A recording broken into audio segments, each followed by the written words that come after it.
Alô, amigos, canal Tricolaço para falar. Olha, eu vou dizer uma coisa, hein? Podem chegar, muito obrigado pela companhia sempre. Curta, compartilhe, se inscreva para receber notificação. Avise os amigos também que aqui é um papo bacana sobre as coisas do São Paulo Futebol Clube. Terminou no Morumbi, ufa!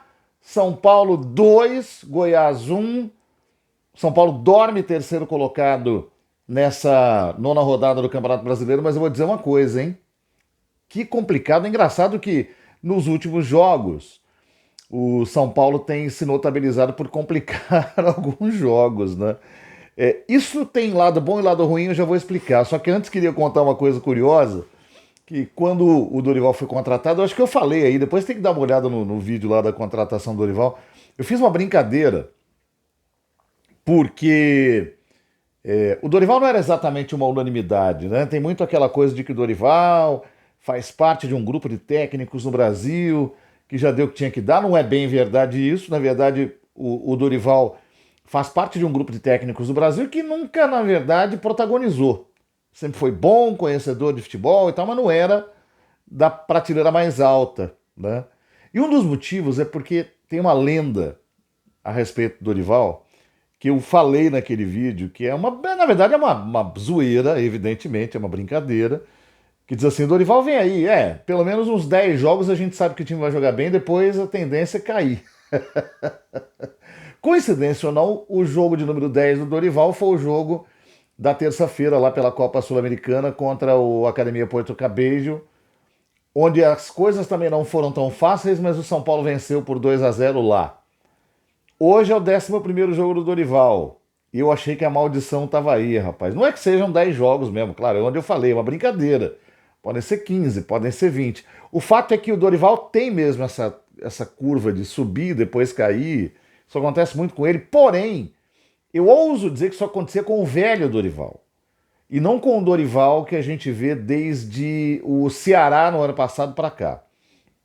O Dorival se afastou da carreira durante um período onde ele teve alguns problemas em casa, com a esposa, com ele mesmo, e voltou a trabalhar no ano passado no Ceará. E fez um belíssimo primeiro pedaço de temporada. Foi convidado para treinar o Flamengo, aceitou, porque não se despreza um clube do tamanho do Flamengo, e ele foi lá. E lá ele ganhou Copa do Brasil e Copa Libertadores da América. É bom lembrar num Flamengo que estava muito desacreditado com o Paulo Souza, apesar de ainda ser o Flamengo. Só que, depois que terminou praticamente a temporada e o Flamengo já não tinha tanta chance no Campeonato Brasileiro, o time deu uma degringolada. E atribuem isso ao Dorival, né? Justamente ao fato do Dorival ser parça demais, aquele negócio todo, ele não ter conseguido dominar o time, porque há quem diga que em algum momento ali o Flamengo poderia até, quem sabe, se aproximar do Palmeiras ou até atrapalhar o título do Palmeiras, o que acabou não acontecendo. O final do Campeonato Brasileiro do Flamengo foi ruim, perdeu alguns jogos em casa inacreditáveis, um deles por Coritiba, e acaba caindo na lenda, na conta da lenda do Dorival. Mas mesmo com aquele final de temporada esquisita, esse Dorival é melhor que o velho Dorival, já desde o Ceará. Porque enquanto o Dorival esteve dando um tempo, ele também se fortaleceu, se reciclou, melhorou o seu arsenal de conhecimento de futebol. E você percebe que o Dorival hoje encontra mais soluções para um jogo de futebol do que encontrava antes. Com relação ao jogo de hoje, eu acho que a culpa é menos dele e mais dos jogadores. O São Paulo tem 15 minutos muito bons no começo do jogo, porém o São Paulo não machuca, né? E isso é um trabalho para o Dorival, é lembrar os jogadores que não adianta você ter o domínio da partida se você não agride o adversário, se você não causa susto nele. E o São Paulo não causou susto. E ao não causar susto, ele permitiu ao Goiás se tranquilizar em campo, se organizar melhor defensivamente. Um time que já vai bem defensivamente, mas se organizou melhor ainda. O Goiás conseguiu tirar o espaço que o São Paulo atacava e ficou cada vez mais difícil o São Paulo infiltrar. E você pode perceber que o São Paulo começa a trabalhar a bola muito na intermediária, trocando passes, rodando a bola para poder entrar na área, mas tem muita dificuldade para concluir esse tipo de jogada. E ao mesmo tempo, o Goiás é muito organizado para o contra-ataque. Os jogadores ficam em posições muito bem planejadas antes e você percebe que eles têm conhecimento do que vão fazer ali. Então você tinha o Sander e o Alisson pelo lado esquerdo, pintando ali em cima do Rafinha, que hoje estava mal. E quando havia jogada de contra-ataque, a bola sempre ia parar no Alisson do lado esquerdo, que buscava alguém pelo meio, muitas vezes o próprio Maguinho que fez o gol, e pelo lado direito também. Então o Goiás ele avançava pelas três pontas, tentando pegar o time do São Paulo um pouco desprevenido. E foi num momento assim que o gol do Goiás aconteceu. Quem estava com a bola era exatamente o Alisson, que achou o Sander, que cruzou na área para o Maguinho chegar de cabeça e meter para o gol, onde todo mundo do sistema defensivo ficou olhando o Goiás trocar a bola. O São Paulo não pode fazer um troço desse. O gol foi aos 29 minutos e a partir daí o Goiás mandou no jogo. Mandou no jogo do ponto de vista territorial e técnico. Né? O São Paulo ainda era o time de mais posse, o time que mais passou bolas corretas, mas que não assustava ninguém. Isso mudou no segundo tempo. Eu confesso que eu acho que o Dorival tinha que ter mexido no time já na virada, ele não fez isso. Ele voltou com o mesmo time, mas com uma postura diferente. Então o São Paulo volta um pouco mais agressivo. O que incomoda é que os jogadores que estão em baixa acabam complicando mais o jogo e notadamente na frente hoje, muito embaixo o Alisson e muito embaixo o Marcos Paulo, que melhora um pouquinho só no segundo tempo. O Alisson também melhorou um pouquinho só na manutenção de posse, mas ainda errando, e o Rafinha errando ainda, e o Gabriel Neves numa atuação um pouco abaixo. Bom, São Paulo vai achar o gol de empate ainda com essa formação, numa bola arriscada do Pablo Maia, que tem mais é que fazer isso mesmo, jogador que sempre chuta bem de fora, tem que tentar várias vezes no jogo esse tipo de chute. Ele tentou, não foi exatamente um chute muito bonito, mas bateu no pé do Bruno, zagueiro, na mão do Tadeu, que é um baita no goleiro, e acabou entrando no gol, 1-1. Algo contribuiu para isso. O técnico do Goiás, inteligente, Emerson Ávila, um bom leitor de jogo, cometeu um erro. Ele colocou o Felipe Bastos no time e o time recuou demais. Ele colocou imaginando segurar um placar que para o Goiás era espetacular no Morumbi, vencendo o São Paulo por 1-0. Só que ele fez isso muito cedo. E ao fazer isso, ele chamou o São Paulo para o seu campo. Ao corrigir, ele coloca o Apodi, coloca o rapaz do lado esquerdo, agora me deu um branco, mas é um cara de muita velocidade também,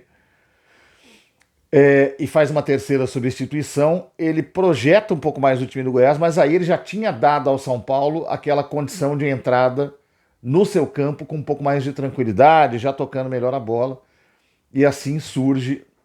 São Paulo já tinha feito duas substituições, Rato no lugar do Luciano e Michel Araújo no lugar do Gabriel Neves. Eu não teria tirado o Luciano naquele momento. E aí o Rato bota a bola, mas na medida para o Marcos Paulo fazer o gol. Marcos Paulo apagadíssimo, mas foi lá e fez o gol de cabeça. É assim, na regra tá certinho aquele impedimento, tá? O que a gente tem que discutir aqui é por que o impedimento ainda marca um pedaço do bico da chuteira. Na Copa do Mundo estava assim. Eu continuo achando ridículo e continuo sendo favorável ao que é feito na Premier League. É melhor engrossar a linha de marcação e evitar a anulação de um gol desse do que ter que explicar para o público do estádio, porque agora mostra a jogada, e também para quem está em casa, que olha, aquele pedacinho do bico da chuteira, o cara fez gol de cabeça. Fez diferença no lance. Para mim não faz. Para mim não faz. Mas enfim, gol anulado. Aí uma coisa que me deixou bastante feliz, porque o Marcos Paulo acabou saindo logo depois desse gol que não valeu. Quem saiu também foi o Alisson, né? E aí nós tivemos em campo o David, que acabou entrando no lugar do Alisson, e no lugar do Marcos Paulo, quem que entrou ali? Rapaz, o Juan. E aí, o time do São Paulo manteve aquela pressão. Quem entrou, entrou nessa pilha. E por isso é que saiu o gol do David quase 5 minutos depois. Bola cai ali dentro da área, de novo numa jogada que vai da direita para a esquerda. Os jogadores... O Caleri tem uma participação muito importante porque ele faz aquele trabalho de entrar no meio da zaga para chamar atenção para ele, ela sobra para o David, que foi muito inteligente ao não parar a bola, meter no fundo do gol e fazer o 2-1. Bom, São Paulo chega a 15 pontos, está atrás agora do Palmeiras e do Botafogo, os dois jogam amanhã. Botafogo pode chegar a inacreditáveis 21 pontos, mas o São Paulo só pode ser passado pelo Fluminense nesse momento. Então o São Paulo terminará efetivamente a rodada na quarta colocação dentro do G4. É um trabalho espetacular do Dorival Júnior. É preciso bater palmas para esse cara. É preciso cumprimentar esse cara pelo trabalho que ele está fazendo, pela coragem que ele tem tido de se provar a cada jogo. E eu acho que depois de hoje acaba a maldição. Essa se é que ele existe. Porque o São Paulo arriscou muito em 3 jogos. Jogou mal no começo contra o Vasco. O Vasco jogou bem. Apesar do time reserva na terça-feira, fez uma partida um pouco desinteressada em alguns momentos. E hoje também. Então, eu não acredito que esse time vá pegar. Pode acontecer contra o Sport na quinta-feira, volta da Copa do Brasil, porque o São Paulo praticamente já fez o resultado lá, né? 2-0 lá, muito difícil para o Sport reverter. Jogo para muita gente no Morumbi. No domingo tem um teste de fogo absoluto, que é o Grêmio na Arena do Grêmio, com o Grêmio em tímido crescimento. O Grêmio ganhou hoje do Atlético Paranaense fora de casa, resultado importantíssimo. E o São Paulo com o Grêmio lá é um jogo cujo placar, se perder, sabe aquela conta que a gente faz no Campeonato Brasileiro? É o jogo não? Esse é um jogo que é super normal perder, mesmo com o Grêmio não sendo um grande time. É que vai jogar em casa, a torcida vai bem, e se o Grêmio se ajustar. Então eu não vou ficar surpreso se o São Paulo perder. Vou ficar surpreso se jogar muito mal. Mas neste momento eu não fico surpreso nem se ganhar. Entendeu? Eu acho que a torcida tem que estar preparada para um resultado tipo derrota, porque pode acontecer. E antes domingo que vem do que hoje, porque se perde hoje, domingo que vem é um jogo muito difícil de ganhar, e no outro domingo é o Palmeiras. Então, só que aí é em casa. Né? Então você tem uma condição real de poder ganhar um jogo desse tamanho. Se perder não é um absurdo, porque infelizmente pode acontecer, mas você ao menos ganhou um jogo hoje, botou 3 pontos ali, pode jogar um clássico lá daqui 2 semanas com o mesmo tipo de objetivo que o seu rival. Quem sabe?